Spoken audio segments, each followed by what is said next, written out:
Hi everyone, it's Roo from the King's Roost. Today I'm going to show you how to make kombucha, a simple 1-gallon recipe that I use all the time. Kombucha is a fermented tea drink that's made from either black tea or green tea, and its origins date back thousands of years. Nobody knows exactly where it comes from. Some say from northern China, and I'm going to show you how to make 1 gallon of it today. It's a very popular drink, and it's extremely expensive if you buy it in the store, but when you make it yourself, it's really a lot less expensive to make. The most important thing is the SCOBY. SCOBY actually is an acronym, and it stands for Symbiotic Culture of Bacteria and Yeast, and it sounds kind of gross, and they look kind of weird, but this is what creates your tea. You want to make sure it's really important you get your SCOBY from a reliable source. And it needs to be clean, and you need to treat it very carefully and with very clean hands. So, which brings me to an important point. Everything that you use for making your kombucha has to be very thoroughly washed and very clean, including your hands. After the SCOBY, you're going to need a 1-gallon fermenting jar. I use a ball jar. You're going to need 8 bags of black tea or green tea. I'm using black tea today. You need 1 cup of sugar. You need some cold water to top up your fermenting jar later on. And if you have it, and this is optional, is a cup of the last batch of kombucha that you made. And of course, that you might get your SCOBY with some extra kombucha in it. If you don't have that, then you can just start with the SCOBY, and it might just take a little bit longer to make. And finally, you need a pot of boiling water to make your tea in. So as far as the measurements, I've started with half a gallon in the fermenting jar, a quart of water that's been boiled to make the tea, and a quart of cold water to top up the fermenting jar.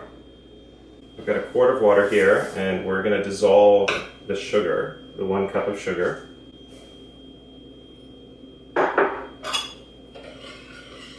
In the boiling water.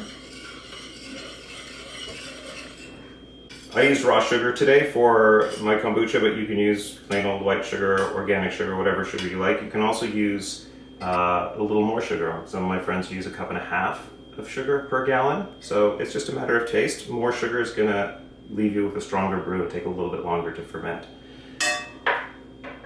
Okay, now once the sugar is dissolved, we're going to put the tea bags in, and we're going to let them steep for a few minutes. Any kind of black or green tea that you want will work. So once the tea bags are in there, we're going to let them steep for a minute. I'm going to cover it up. And we'll let it steep for a couple of minutes, and then we'll be ready to transfer the tea into the fermenting jar. Okay, so it's been 5 minutes, the tea's ready, and we can get rid of the tea bags. Get those out of here. And now you have your hot, sweet tea ready to go into the fermenting jar. Now, one of the things that's really important about kombucha is you do not want to start the fermentation process and put the SCOBY in while the tea is still too warm, so you have to let it cool. I don't have time for that. So what I do is I actually prepared my water by, I think I mentioned that it's got to be cold water. So if your water is nice and cold, and I have a little bit of extra, very cold ice water over here, so that that brings the temperature down to room temperature before you put the SCOBY in.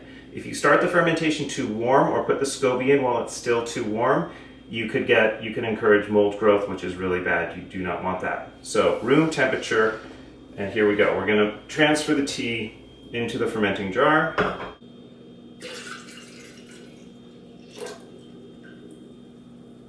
If you need a funnel, you can use a funnel. Make sure it's nice and clean before you use it. And it's still a tiny bit warm, so I'm going to put some ice cold water in to top it up to about 3 inches from the top. Temperature is really good. It's room temperature, so we're ready for the SCOBY. So this is the SCOBY from the last batch. And one of the fascinating things about the kombucha SCOBY is that each time you make a kombucha, it creates a baby mother or a baby SCOBY. So here I have an extra SCOBY, and I'm going to remove that because a friend of mine wants to make kombucha, so I'm going to save this.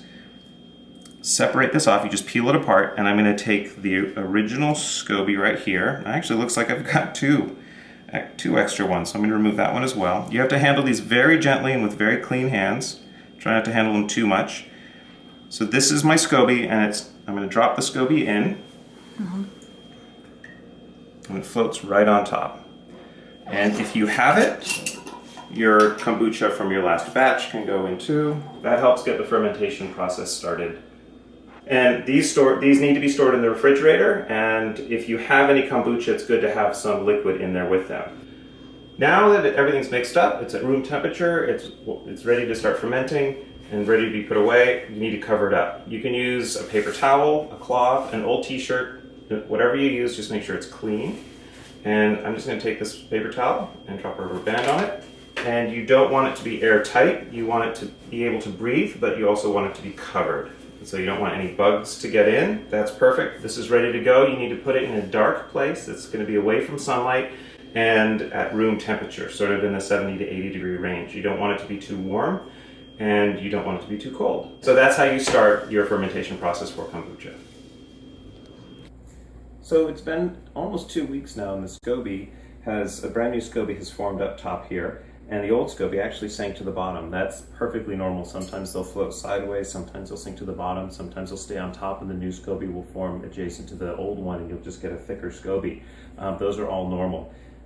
You can see here that the new SCOBY that formed after about a week is milky white on top, has a nice good thickness to it, and has those sort of brown strands underneath. All of that is perfectly normal.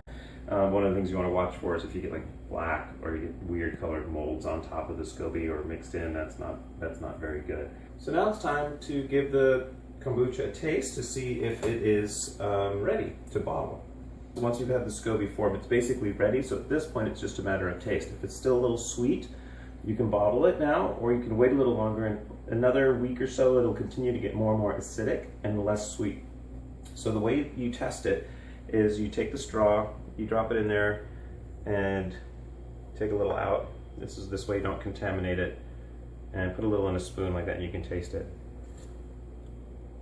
That's really good.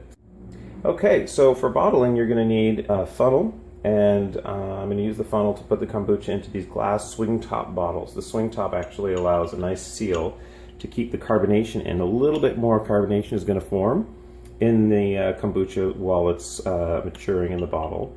I like bottling kombucha in glass. If you bottle them in plastic, if the plastic is scratched, it can harbor bacteria, which can contaminate your kombucha, and cleanliness is really important. This is also the time to think about any kind of flavorings you want to put in. You can do honey or cinnamon, ginger, fruit juices, dried fruits. There's no end to the different kinds of combinations. You can do some research, and there's lots of great recipes online for flavoring your kombucha, but this is the time that you would do it. So I'm going to use this ladle and the funnel to get the kombucha into the bottle here. You actually want to save both the new SCOBY and the old SCOBY, but it's a little difficult to get the SCOBY out. So I'm going to dump the SCOBY out in a minute. Once I get the level a little lower, it'll be easier to dump out the SCOBY into the SCOBY container. You want to handle your SCOBY as little as possible and with very, very clean hands, because the SCOBY is sort of is the key to making your next batch. So you want to take very good care of it. Now that I've taken most or about half of the kombucha out, it's going to be easier just to pour now. I didn't want to do it before because I usually spill it if I try and pour a full batch. So this makes it a lot easier.